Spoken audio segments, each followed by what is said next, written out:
மாவட்டம் திருத்தணியில் வீட்டின் பூட்டை உடைத்து கொள்ளையடிக்க முயன்றவரை பொதுமக்கள் பிடித்து போலீசில் ஒப்படைத்தனர். விசாரணையில் அவன் திருவொற்றியூர் பகுதியைச் சேர்ந்த தியாகராஜன் என்பது தெரியவந்தது. இதனைத் தொடர்ந்து கொள்ளையனை காவல்துறையினர் நீதிமன்றத்தில் ஆஜர்படுத்தி புழல் சிறையில் அடைத்தனர்.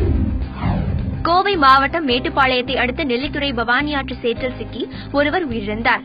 தகவல் அறிந்து சம்பவ இடத்திற்கு வந்த தீயணைப்புத் துறையினர் 2 மணி நேரம் போராடி கணேசனின் சடலத்தை மீட்டு பிரேத பரிசோதனைக்கு அனுப்பி வைத்தனர். சேலம் மாவட்டம் ஓமலூரில் பாதுகாப்பு கேட்டு காதல் ஜோடி காவல் நிலையத்தில் தஞ்சமடைந்தனர். தாத்தியம்பட்டியைச் சேர்ந்த மைத்திரி கண்ணனும் தாத்தக்காப்பட்டியைச் சேர்ந்த கலையரசியும் வெவ்வேறு சமூகத்தைச் சேர்ந்தவர்கள். பொறியியல் பட்டதாரிகளான இவர்கள் கடந்த 2 ஆண்டுகளாக காதலித்து வந்த நிலையில் இரு வீட்டாரும் எதிர்ப்பு தெரிவித்துள்ளனர்.